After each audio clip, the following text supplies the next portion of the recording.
I want to share a little bit about ZhengQiang. He became Christian in 1989, before some of you were born. Awesome. Right, the teens? And he endured, as John said, much opposition. When he became a Christian, his family kicked him out, and he carried a suitcase. He was walking along the corridor. He thought, never mind. I have the church. My mom kicked me out, but I have the church. And before he could finish walking down the whole corridor, the mom called him back.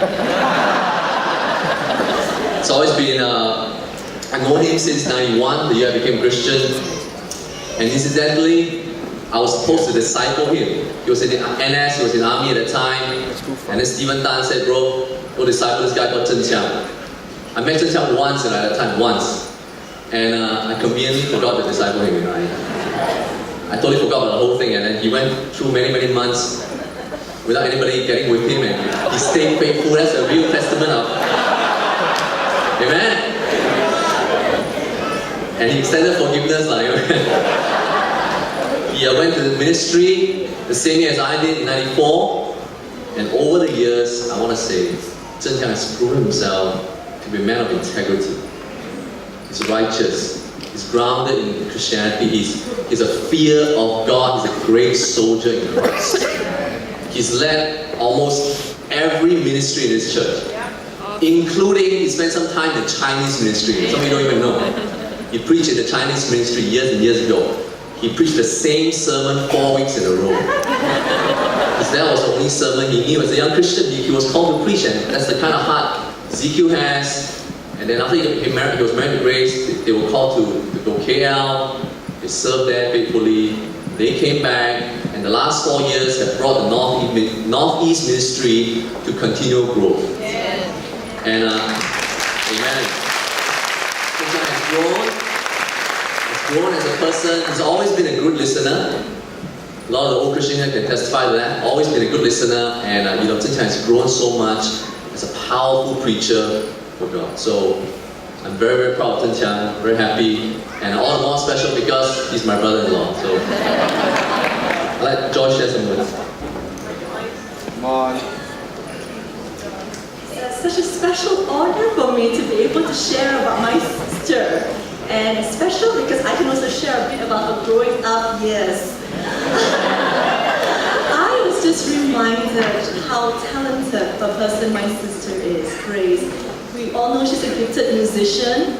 At 5, we were given a second-hand wooden toy piano, those with only 1.5 octave. And she began tinkering them with her 2 hands. Before we knew it, she was making beautiful music. Without music lesson, anything she heard, she could play on that little piano.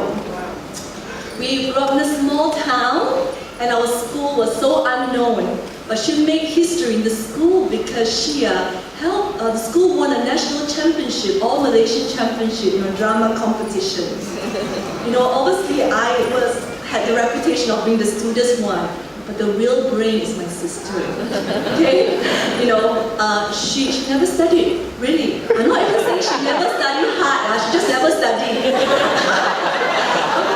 But she aced every major examination. I don't know how she did it, and she got into the National University of Malaysia, and for us from Malaysia, we know it's not an easy feat for any Malaysian Chinese, But most of all, Grace had always had a compassionate heart. Growing up, she only had one dream. If I wanted to be a nun, she wanted to be a nurse. And she got very excited if any of us have wounds or cut, because she'll take out a plaster and nurse the little wound and, whatever, I'll be so terrified of her, But she's also incredibly spiritual and kingdom focused. Even before she herself knew how to be a true disciple, when she was in her JC years, the year before, she actually helped 7 individuals, her school friends, to pray Jesus into their hearts. So can you imagine? It was hard for her when she studied the Bible. Karen Lewis studied the Bible with her when she was 18. And Grace is a raw diamond, a gem. And she just allowed God to continue to mold her in the campus ministry. She grew up in the campus ministry in KL. And the moment she graduated, she went to the full-time ministry. She heeded God's calling. Grace has reminded me so much about the passage in 2 Peter because I've seen her throughout the years. She's added to her faith, goodness, she's added knowledge, self-control, perseverance, godliness, kindness, and love. All this she's just grown with increasing measure. And that's why her life as a Christian is so effective and productive. She's always followed God's calling, in the full-time ministry. Just like Ezekiel, which she's done every single ministry in the Singapore church.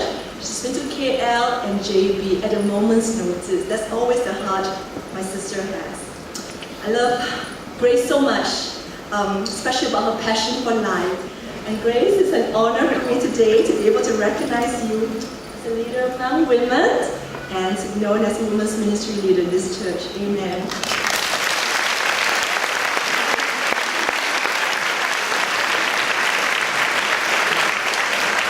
I think it's only fitting that we read the passage in 2 Timothy 4 and to give them this charge in front of the church, in front of God. Verse 1 says, "In the presence of God and of Christ Jesus who will judge the living and the dead, and in view of his appearing and his kingdom, I give you this charge, preach the word. Be prepared in season and out of season, correct, rebuke, and encourage with great patience and careful instruction. For the time will come when men will not put up with sound doctrine. Instead, to suit their own desires, they'll gather around them a great number of teachers to say what the itching ears want to hear. They will turn their ears away from the truth and turn aside to myths. But you, keep your head in all situations, endure hardship, do the work of an evangelist, discharge all the duties of your ministry." Amen. And I will present to them a brand new Bible. They requested for large print because, it's easier to read these days, right? Large print, so. Amen. It's been a great, although a little bit long, but a great, inspiring Sunday morning. Let's all be dismissed for great time fellowship. Thank you.